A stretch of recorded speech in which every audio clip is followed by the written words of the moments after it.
हमारी जो सर्वप्रिय, सरल, संवेदनशील और मैडम को मैं यहाँ नकारात्मक, जीरो नकारात्मक छवि के रूप में देखता हूँ। तो जो हमारी यहाँ की सम्मानित विधायक महोदया हैं, मैं उनका सर्वप्रथम स्वागत करता हूँ। उसके अलावा हमारे पूरे जनपद में सबसे एक्टिव, फॉलोअप लेने वाले और सर्वप्रिय और मधुर भाषी जो हमारे हैं ब्लॉक प्रमुख जी, ज्येष्ठ प्रमुख और कनिष्ठ प्रमुख तथा हमारे यहाँ उपस्थित सारे जो जनपद स्तरीय अधिकारी, बीडीसी मेंबर्स और जो हमारी ग्राम प्रधान, जो भीमताल की ग्राम प्रधान बहुत एक्टिव रहती हैं, उसमें महिलाओं की संख्या सबसे ज़्यादा रहती है। तो मैं आप सब लोगों का मुख्य विकास अधिकारी नैनीताल के रूप में हार्दिक स्वागत तो सबने कर लिया है। पुष्प वगैरह दे करके मैं मौखिक रूप से आपके स्वागत कर रहा हूँ। तो आप सब लोग को देख करके, जैसा आपने बताया कि मैं पूछ रहा था कितने बजे मुझे पहुँचना है, ऐसा लगता है कि एक जनपद से लगाव होना चाहिए। हम यहाँ पे उपस्थित हुए आज इस सदन में, मगर मैं अगली बार के लिए अनुरोध करूंगा सर, आपको बहुत लंबा अनुभव है इस बीडीसी मेंबर की बैठक करने का, बीडीसी की बैठक करने का, मगर मैं चाहूंगा कि कुछ हमारे जनपद में इसमें सुधार हो जाए सर। जैसे हमारी लोकसभा होती है, एक सदन है, वैसे ही राज्यसभा हमारा उच्च सदन है, साथ में हम लोग अगर देखें कि विधानसभा है, वैसे ही एक सदन होता है। मुझे लगता है हमें यहाँ ज्ञान बखारने के लिए नहीं आना चाहिए, हमें मिनटाइज होके आना चाहिए। तो मैं अनुरोध ये करूंगा कि मैंने बाकी 2-3 बीडीसी भी अटेंड किया और सबसे अनुरोध ये किया कि जो आज की बीडीसी है उसका फॉलोअप इनको 2 दिन पहले बांट दें। तो अगली जो बीडीसी होगी उससे पहले आपने जो भी विषय उठाए हैं, वो वीडियो सचिव होते हैं, क्या होते हैं, सदस्य सचिव हैं, आप इसको मिनिटाइज करेंगे। और ये नहीं कि 1 तारीख को या 1 जुलाई को बीडीसी की बैठक है तो हम 1 तारीख को इसको प्रस्तुत करते हैं। इस परंपरा को बदलिए सर। इसे 27 तारीख को सबको, जितने भी मेंबर्स हैं उनको व्हाट्सएप आज की डेट में अवेलेबल है और आप ग्रुप के माध्यम से उनको सर्कुलेट कर दीजिए। साथ साथ अधिकारियों को भी इस चीज़ को जानकारी होनी चाहिए कि मुझे परसों की बीडीसी में जाना है। जो ट्रेंड है यहाँ पे, आप बार बार मुझसे कह भी रहे थे कि हम लोग इसको क्यों ना किसी का वेतन रोक दें या शो काज कर दें। मुझे लगता है कि हम लोग अगर मिल के काम करें तो ये समस्या नहीं आएगी, परंतु कुछ जगहों पे बीडीसी में इतने तल्ख लहजे में आप सवाल पूछते हैं कि हमारा जो अधिकारी है उस दिन मेडिकल लेके जाना महसूस करता है कि आज छुट्टी चले जाओ। मेरा कहना है हम एक सदन के पार्ट हैं, आप जो विषय उठाते हैं वो जनता से जुड़े हुए हैं और हम सब लोग जनता के लिए ही सर्व कर रहे हैं, हम सब लोग जनता के काम कर रहे हैं।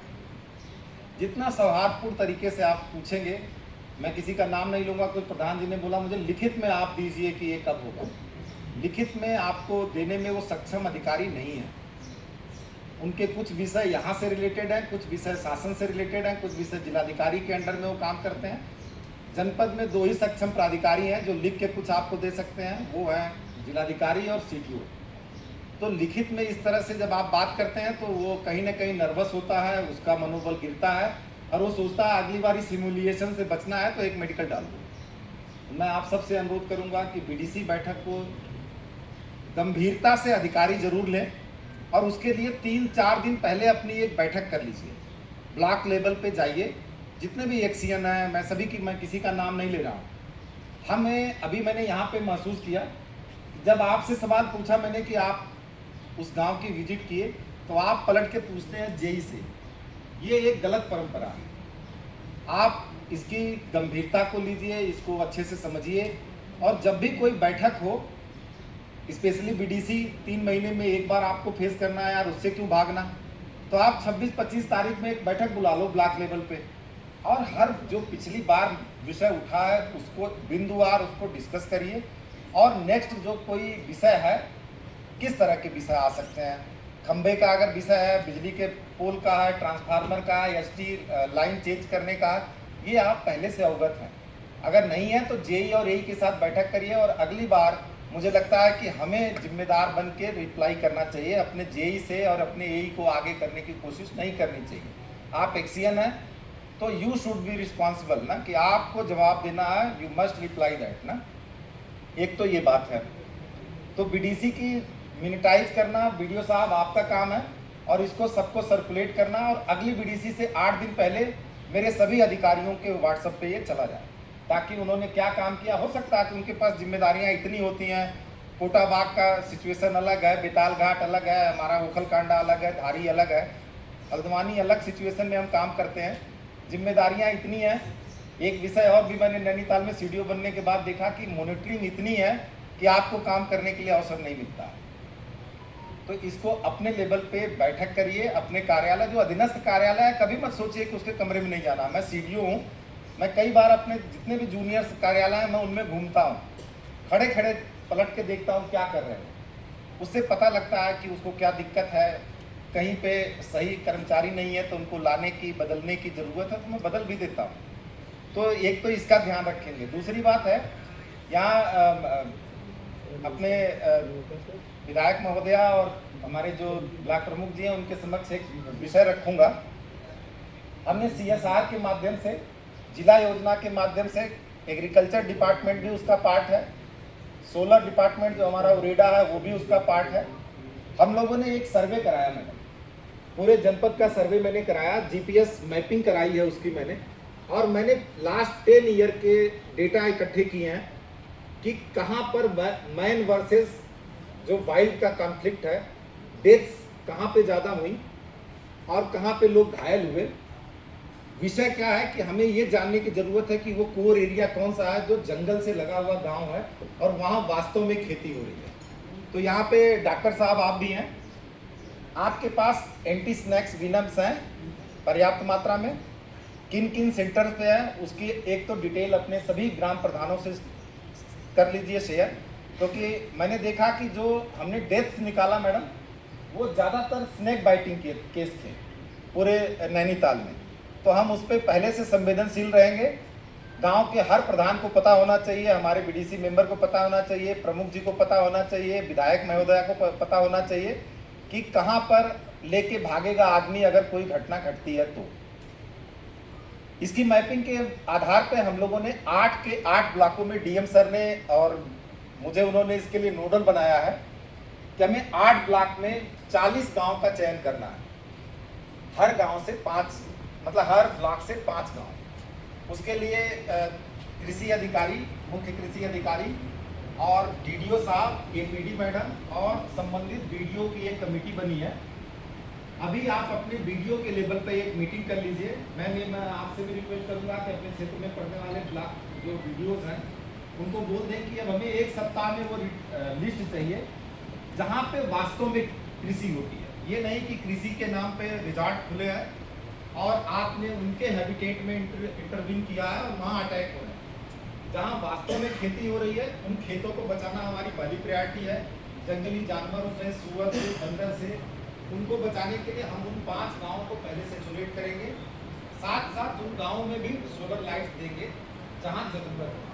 तो हमने सीएसआर में उन्होंने प्रपोज किया कि कहीं पे पानी का वो आरओ देंगे, कहीं पे फर्नीचर देंगे। मैंने उन सब चीज़ों को मना कर दिया एक तरफ, क्योंकि नैनीताल में हमें ज़रूरत है मतलब जो फेंसिंग की, सोलर लाइट्स की, और मैं कोशिश करूँगा कि मतलब जितना हमें विभाग से मिलता है उतना ही मैं बाकी सोर्स से इकट्ठा कर दूँ सोलर लाइट। तो इसको हमें मैम प्रायोरिटाइज कर देना है और हमें इसे सेचुरेट कर देना 15 जुलाई के पहले। तो आप लोग बैठक करके वीडियो 5 गाँव का चयन करेंगे। इसमें ऋतु आप हैं अपने कृषि विभाग की तरफ से नोडल और हमारी तरफ से वीडियोज हैं, तो आप बैठक करके 8 ब्लॉक का हमें मैप दे दीजिए। साथ में आप लोगों को कभी महसूस होता है कि हम नैनीताल में क्यों हैं? मुझे तो यार होता है कि अगर मेरा कोई कर्मचारी यहाँ नहीं है या हमारे जनपद से कहीं ट्रांसफ़र हो जाता है तो मुझे तो ऐसा लगता है कि कोई चला गया और उसकी जगह कोई आएगा या नहीं आएगा। जैसे कल ट्रांसफ़र हुआ, अभी मैंने मर्तोलिया जी से, क्या नाम है आपका? मर्तोलिया जी से पूछा कितने डॉक्टर ट्रांसफ़र होके आए और इनको जानकारी नहीं है। लेकिन मैं एक ट्रांसफ़र भी अगर पूरे प्रदेश से होता, प्लीज़ बैठ जाइए, मैं आपको क्रिटिसाइज नहीं कर रहा हूँ, मैं अपनी फीलिंग्स बता रहा हूँ। जब से मैं नैनीताल में आया हूँ मैं चाहता हूँ मेरा जनपद हर चीज़ में नंबर 1 पे हो, जिला योजना में हो, विधायक निधि में हो, सांसद निधि में हो, विकासात्मक कार्यों में हो, एजुकेशन में हो, सैनिटेशन में हो। और उसके लिए हम सबको कोशिश करनी चाहिए। और आप तो प्रधान हैं, प्रधान शब्द बहुत चुनने के पीछे कारण होगा कि आप उन सभी लोगों में से प्रधान व्यक्ति हैं जिसको गांव की फिक्र है। तो जब भी कभी प्रधान जी फ़ोन करें, संवेदनशीलता दिखाइए, उस फ़ोन को उठाइए। अगर आप कहीं व्यस्त हैं तो आप बाद में कॉल कीजिए, क्योंकि प्रधान तो उस गांव का एक ही है और टोटल आपके क्षेत्र में मान लीजिए कि अगर जेई हैं और एई हैं तो 50 प्रधान होंगे। इससे ज़्यादा तो ब्लॉक में कोई गांव ऐसा नहीं है कि जहां ज़्यादा प्रधान है। तो उनके नंबर सेव करके रखिए, ग्रुप बना के रखिए, अपनी संवेदनशीलता व्यक्त करिए और लोगों के काम को अंजाम दीजिए और काम करके अच्छा फील करिए। ऐसा नहीं कि ऐसा फील करिए कि उन्होंने कंप्लेन कर दिया तो मैं तो इस काम को नहीं करूँगा, जो करना है कर लो। ऐसी फीलिंग बदलिए। मैं नैनीताल में जैसे कल डॉक्टर्स की लिस्ट आई तो मैं बहुत हैप्पी हुआ कि कम से कम 5 से 6 डॉक्टर हमारे नैनीताल को मिले और अच्छे लेवल के, वो बड़े सीनियर डॉक्टर्स हैं। आएंगे तो ऑब्वियसली हमारा ओखलकांडा, बेताल घाट, धारी, इस तरह के जो क्षेत्र हैं जहाँ रामगढ़ है, वहाँ पे डॉक्टर्स की कमी है, फैसिलिटीज़ की कमी है। सरकार ने कल अच्छा एमओयू भी किया है, दिल्ली से आपको फंड भी मिला है कि हम अच्छा काम करेंगे। तो मैं इतना ही कहूँगा कि इन चीज़ों पे फोकस करिए। गांव में कोई गुणवत्ता के साथ समझौता मत करिए, उसके पार्ट मत बनिए। मैंने कल ही अभी पंचायत विभाग की यहाँ पे डीपीआरओ साहब हैं, इनको मैंने कहा भी है कि जो पंचायत के इशू हैं उनको अभी सॉर्ट आउट करिए और 1 महीना लगातार ये फील्ड में होंगे। इनके सभी ग्राम पंचायत विकास अधिकारी अपने न्याय पंचायतों पे बैठेंगे और अगर आपके क्षेत्र में कोई भी खराब हो या बना हुआ हो या बंद हो, जैसा अभी विषय आपने उठाया, उसको डीपीआरओ साहब अगर शिक्षा विभाग का है तो मैं कम्युनिकेट करूंगा उनसे, मैं बात करूंगा और हमारे पंचायत घर अच्छी सुसज्जित स्थिति में रखिए, उसको ऑपरेशनल रखिए ताकि इस तरह की समस्याओं का समाधान न्याय पंचायत स्तर पे हो जाए। तो मुझे लगता है बीडीसी में फिल्टर होकर वो विषय आएंगे जो गरिमा रखते हैं, जो ग्रेविटी रखते हैं, जिस पे हमें इंटरव्यू करने की ज़रूरत है। इसके अलावा चूँकि मैं विषय थोड़ा ज़्यादा आपका टाइम ले लिया, ख़त्म कर लेना चाहिए था मुझे 2 मिनट में, लेकिन मुझे एक मंच मिला जिसके माध्यम से मैं आपको संवेदनशील करना चाहता हूँ कि अब आने वाले समय में कहीं पे लैंडस्लाइड होगी तो पीडब्ल्यूडी और जो भी हमारे पीएमजीएसवाई है, आप मुस्तैद हो जाइए। इसी तरह पानी की लाइन टूटेगी, 3 दिन तक पानी बहता रहेगा, बाकी गांव में पानी नहीं पहुंचेगा। स्वास्थ्य की फैसिलिटी को ठीक कर लीजिए। इसके अलावा तार की समस्या जरूर ध्यान रखिए एक्सीएन साहब, कहीं पे भी किसी की डेथ ना हो, किसी जानवर की डेथ ना हो। इस पे हमें अच्छे से काम करने की ज़रूरत है और जैसे हमने संभाल लिया, भगवान ने संभाला आपको, वैसे तो पानी की समस्या नहीं आने दिया। नैनीताल में कोई एक्सट्रीम समस्या नहीं आई, तो मैं उम्मीद करता हूं कि आपदा का समय भी बीत जाएगा। बस मेरा इतना आपसे अनुरोध है कि आपको जो भी यहाँ पे विषय रखे गए हैं उसको फॉलो अप करिए, उसको एग्जीक्यूट करिए और सदन को अगली बार पूरे कॉन्फिडेंस से रिप्लाई करिए कि यस मैंने इसको कर लिया है। और ये तभी कर पाएंगे जब उसको मॉनिटर आप खुद एज ए विभागाध्यक्ष, एज ए अपने टेक्निकल डिपार्टमेंट के आप हेड हैं, उसको कर पाएँ। आप सब लोगों का एक बार पुनः मैं धन्यवाद देता हूँ। हमारे तहसीलदार साहब यहाँ हैं, रेवेन्यू के मैटरों के लिए आप अपने उच्च अधिकारियों को कम्युनिकेट कर लीजिए और मैं उम्मीद करता हूं कि मेरी टीम अच्छा काम करेगी, नैनीताल जनपद को न सिर्फ उत्तराखंड में बल्कि देश में एक अच्छी पहचान दिलाएगी। उसमें विशेष तौर से महिलाओं का योगदान रहता है। मेरे पत्रकार बंधु यहाँ होंगे, उनको मेरी तरफ से धन्यवाद और मैं उम्मीद करता हूँ कि हम लोग आप लोगों के सदन के उम्मीदों से ज़्यादा अच्छा काम करेंगे। Thank you.